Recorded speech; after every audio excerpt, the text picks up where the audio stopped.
We're talking to Sir Peter Bottomley, Conservative MP, former Northern Ireland Office Minister. Peter, stay with us if you can. Claire Hanna, the SDLP MLA, is in the Talkback studio with me.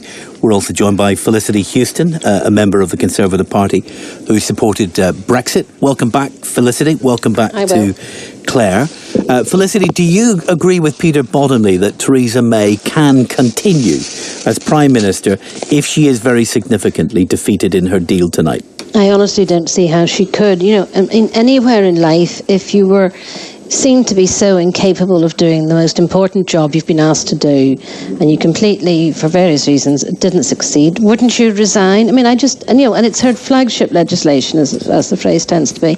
And if she can't get it through Parliament in the face of a really big majority against her, I really don't see how she can. Having said that, the current Prime Minister is, if nothing else, resilient. And when lots of other times when we've seen that lectern come out into number 10, the streets of number 10, we thought, oh, that's it, she's going. Oh, no, she hasn't. I mean, it's like a vampire, isn't she?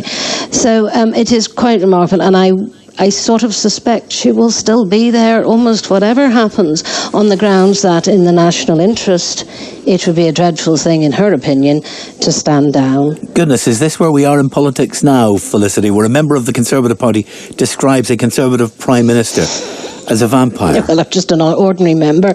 I'm not Peter Bottomley or any member of government, but it's like that, isn't it? You know, there were very rude things said about Peter Mandelson and how you would have to kill him off because they accused him of being a vampire. He wouldn't go away. I'm just likening her to her ability to just hang on and on and on in the face of the most remarkable circumstances.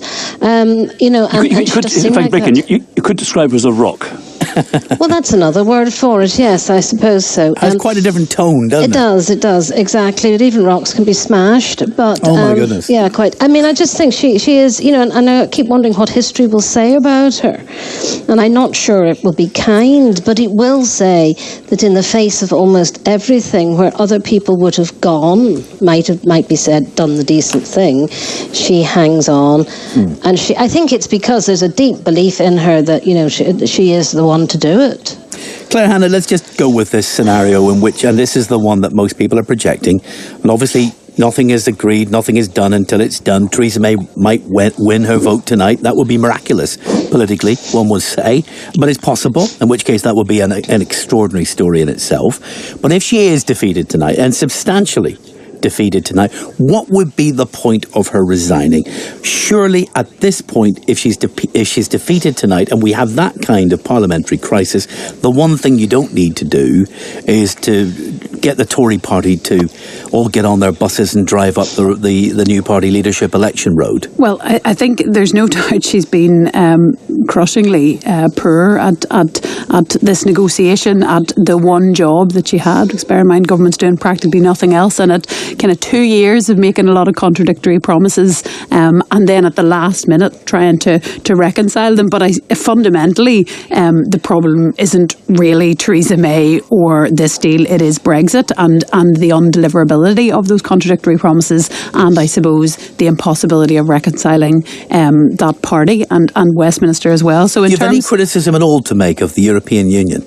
Do I have any? I mean, they set their terms out fairly clearly. We haven't heard a ferocious amount from the European Union, and I do have to come back to... Take this point. Just take this point about the backstop.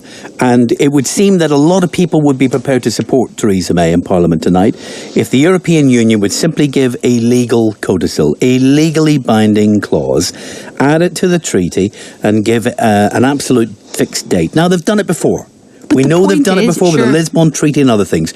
So there's no breach of precedent for the European Union to do that. Why don't they do that? But there has been breach of faith, and I think the point is... Why don't they just do that? Help her get it across the line. Because all that we've seen over the last 2.5 years has underlined for many people why you have to get this sort of thing nailed down. We can't take it on faith, and you can't leave the security of Northern Ireland and of Ireland at the whim of Westminster, who who don't make decisions or who turn back on decisions. But I think, and why don't they give her the legal statement? Because they are saying unless and until, and I think it's really important to say, and the letter clarified it yesterday, the EU have said the backstop is suboptimal. They don't want to exist in the backstop. Give her a legally binding statement. It is, I mean, you can have all the metaphors you want. You don't take an insurance policy out and ask it to expire halfway through, but there needs to be insurance. Northern Ireland is a pre-existing condition to Brexit, and I think people who truly believe all the things insurance that they're saying can run out, you know. But the point is, you don't. Then you're uninsured. You put something else in place, and but there's so much possibility for the future relationship. And all of the people who have very strong views about whether technology will solve it or whether just Britain's might or whatever would solve it, then should have the confidence. But the EU have been really clear, and I genuinely don't think they're doing it to rub anybody up the wrong way, but to just say, well, we'll cross our fingers and hope they'll do the right thing isn't right. And if the UK, and I think a lot of people are using the backstop as a cover, would accept it and move on to the next part, they could find that all of this goes away. But it fundamentally, even without the backstop, a lot of Tories in particular have not articulated a workable Brexit. I'll come to the calls in a second. We're lining you up. Don't worry. Please be patient. I'll get to you in a second or two. Just want to get Peter Bottomley's response to this, that Theresa May has done a very bad job in terms of the negotiations getting us to this position. Peter? I don't agree with that, and I don't think most fair-minded people would either.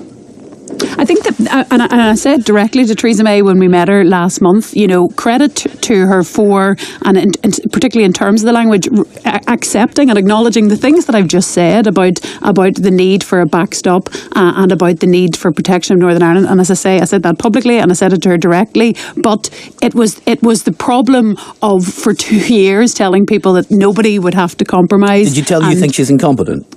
We told her that we didn't. I mean, what would be solved from that? But I don't think anybody. You go on radio shows and call her incompetent. I don't think anybody would say. Maybe she listens to Talkback, William. You never know. I don't think anybody could say that this has been textbook in terms of how to do negotiations. And the fact is that the script or the timeline was set out 2.5 years ago. I'm sure many in the EU are tearing their hairs out, going, "Can we just get on with this?" I mean, we haven't even breached the future relationship. But the fundamental problem is, and in fairness, at least Theresa May has put her cards on the table belatedly and said, this is what she said, Brexit is Brexit, and if you want Brexit, this is what it looks like. I don't believe there's a better Brexit out the back. What's more incompetent is those who are saying she should go or that there's a better sort of Brexit. They can't articulate how they can do all the magical things that they want to do and avoid a border. If they come up with it, then we'll look at it in that light. 030 80 55 55. Please do, Peter. Go ahead, sir. Can I just add a word? Then let's go back to the chamber. I'm grateful to come on and to listen to friends and to speak with them. I think the key point to remember is the European 27 decided they wouldn't talk about future arrangements until we'd actually left.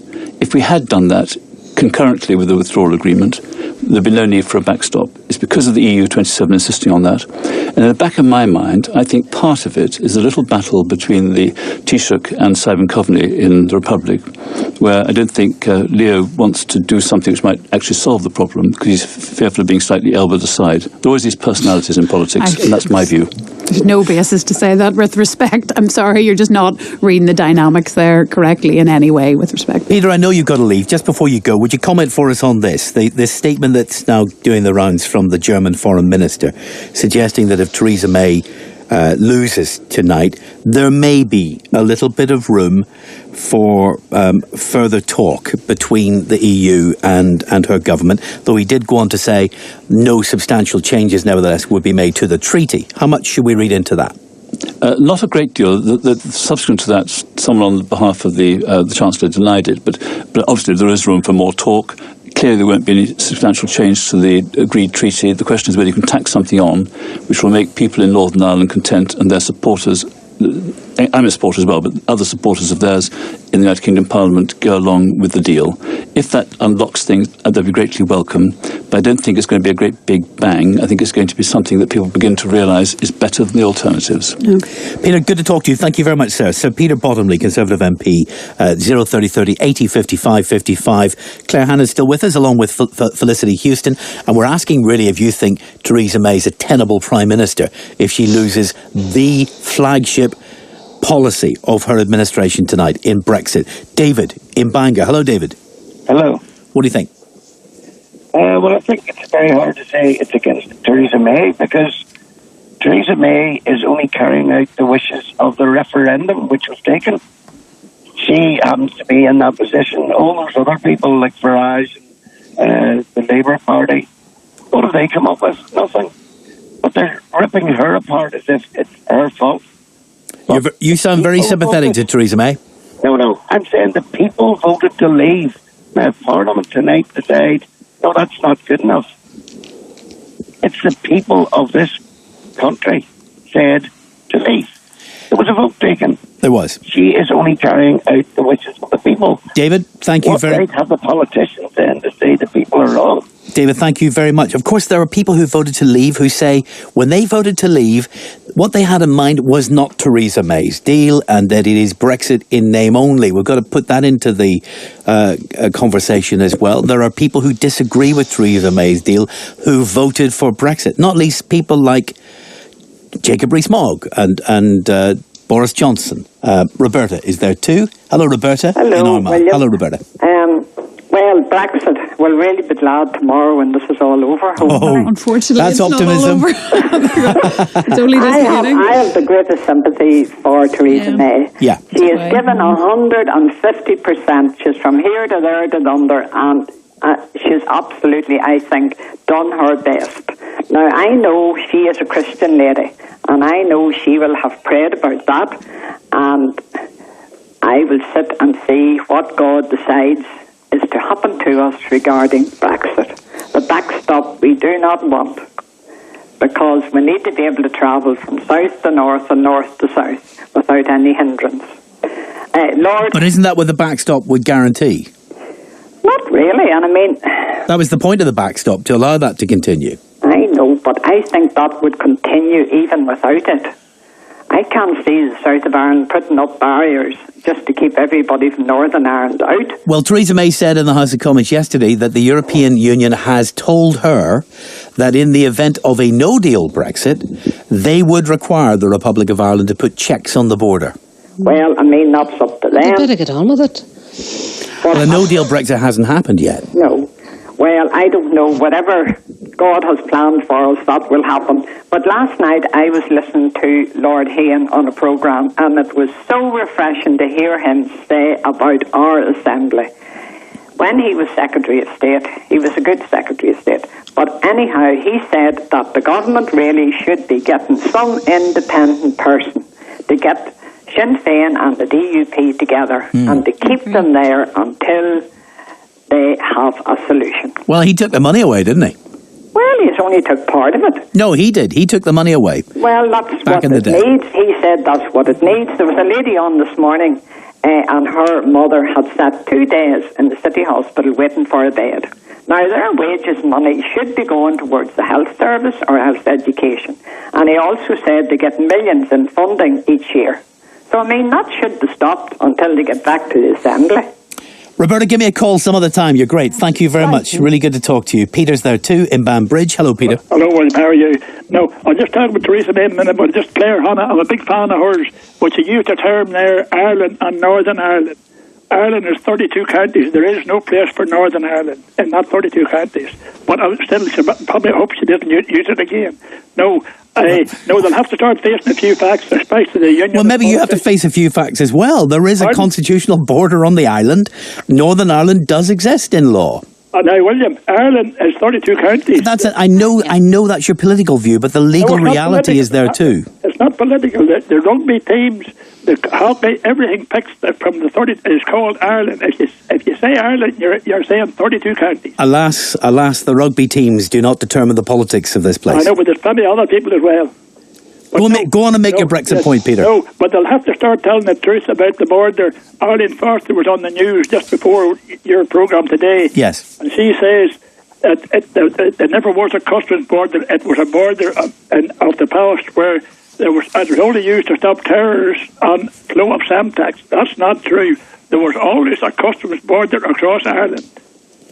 And that has moved now, not the customs part, but the regulatory part of it has moved to the Irish Sea. That is a fact. everybody that leaves Ireland has to show a photo ID. Every vehicle is checked and every lorry is checked. So that is a border operate and it's doing nobody any harm. Peter, thank you very much. 03030 80 55 55. Be like Peter. Get your voice on Talkback.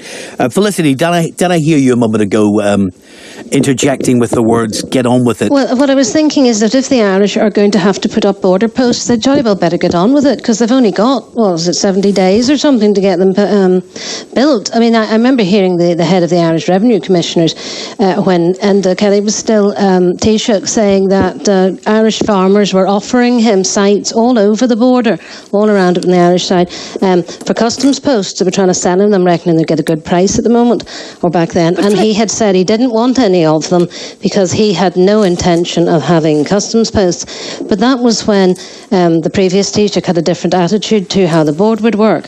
So since Leo Varadkar has taken over, obviously things have changed in how the border will function.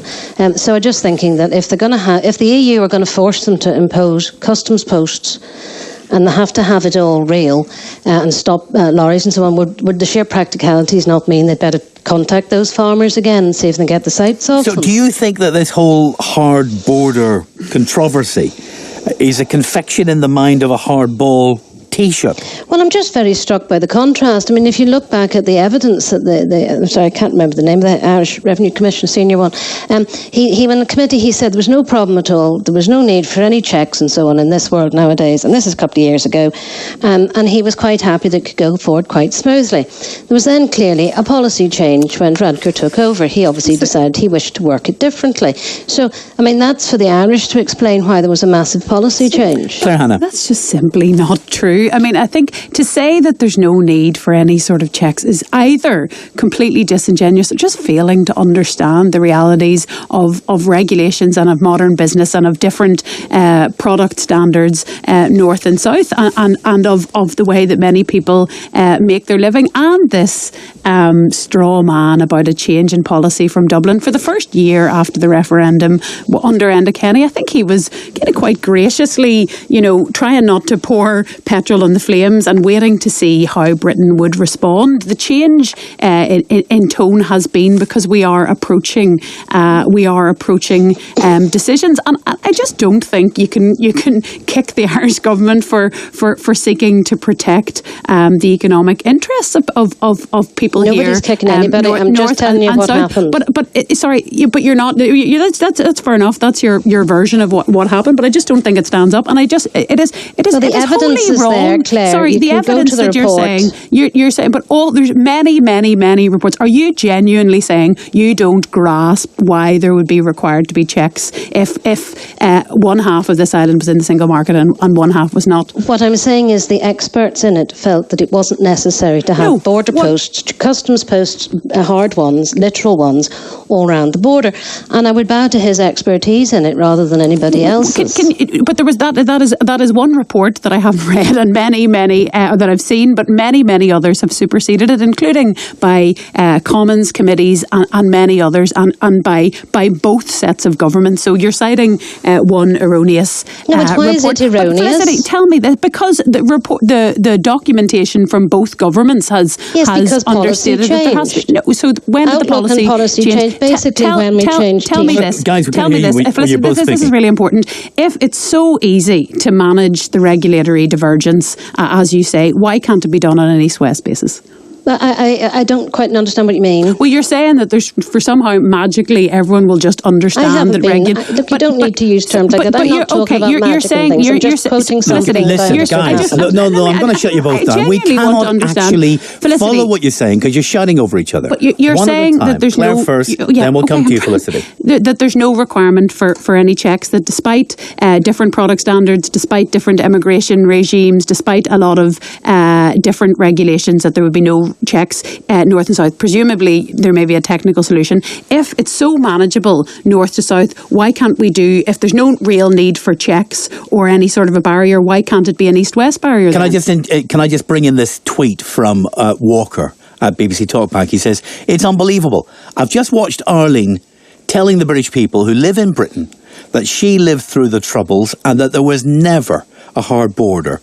in the island of Ireland. Well, I lived through the Troubles, he says, in Newry, and I can assure you there was one. Felicity? Oh, absolutely. Of course there was. I mean, I remember it too. I lived in Portadown as a child and crossing the border. Well, what is Arlene My granny Foster was in saying? Newry. I don't think she actually said that. I think she was trying to say that they weren't there to where the stops and most of the checks on the border, because we were just talking about this. Were for security during the Were for Troubles. security, and we were just mulling over as children what we remembered of the customs posts, and they were often well back from the border, and you'd have seen a lorry occasionally going through them. But that's actually what we were talking about, that we very much remember them, because we were at an age where you would, and what was going on, and it was military. I mean, that's what was being stopped. But actually, I think that's what she was trying to get across. The difference is Felicity, post that there is a single market now. Post that, there are a new set of. I'm really going to have to move on. But Felicity, there is another possibility beyond resignation by Theresa May. If she is defeated tonight, even substantially defeated tonight by the other MPs in Parliament, and if she wants to get her deal through, she could always bring in government legislation for a referendum and put that deal to the British people as a binding commitment. And what would you say is the alternative? No, I'm just saying she could do that if she chose to. Yes, I know, but if she puts a referendum, she has to have a yes or no. Do you accept this or not? Is that what you're saying would be the referendum? A yes or no on her deal only, as opposed to something as fundamental as leave and remain? Is that what you mean? Well, it could. I don't know what the terms of the referendum would be. That's the for thing, example, you could go to the people and say, it's this deal or no deal. These are the only two options, and leave remain off it. Well, yes, quite. I mean, that would be the natural outworkings of the original referendum, wouldn't it?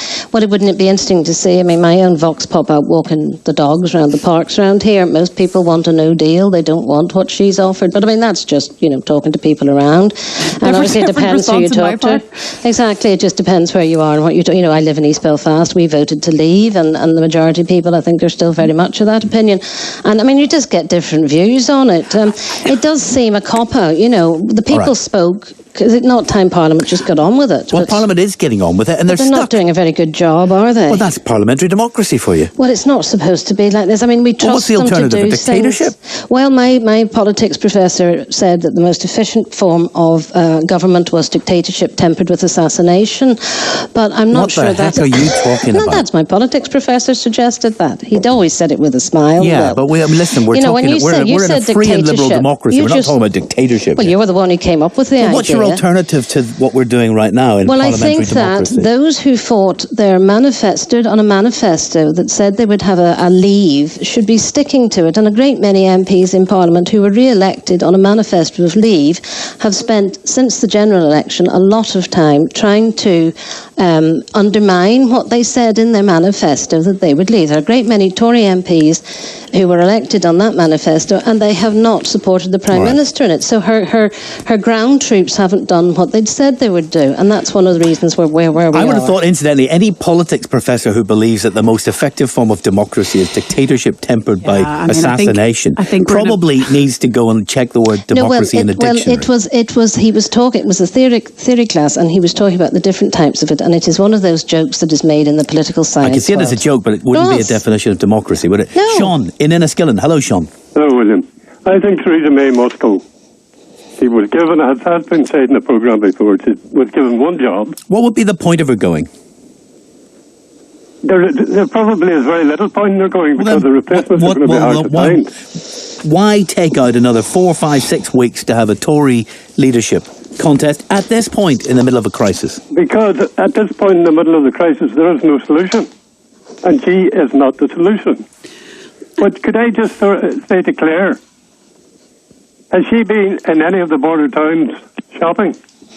Yes. If there's a hard border put up, and it's put up, say, in Belcoo or Lifford, who is going to stop all the cars that come from the south into the north, fill their boots and their vans with goods, drive across the border? You think they're going to be very happy going back across the border and been stopped? I I just want to be really clear. Everything that I've said and done to do with Brexit in the last 2.5 years has been about preventing a hard border. In no way, shape or form have Sean, I maybe you meant to put that question to Felicity. The notion of that. But just, I mean, you know, we are at a deadlock at the moment. The UK Parliament is doing some weird Brexit by process of elimination, and it is very, very difficult to see what gets that elusive majority of whatever it is, 318 MPs. But, you know, those who say just get on with it and Brexit, this is what they've come up with that Brexit looks like. And if they can't reach a consensus, the only appropriate thing is to go back to people. I think it's kind of clear only an electoral event of some description will shed any clarity. But I don't think that a general election will change things very much. You might get a couple more MPs in one direction or the other. It is not a perfect solution. It's not something I particularly relish, but I still think a people's vote referendum is the only logical way to proceed. Claire Hanna from the SDLP, thank you very much. Thanks also to Felicity, Huston, 03030 80 55 55. We got a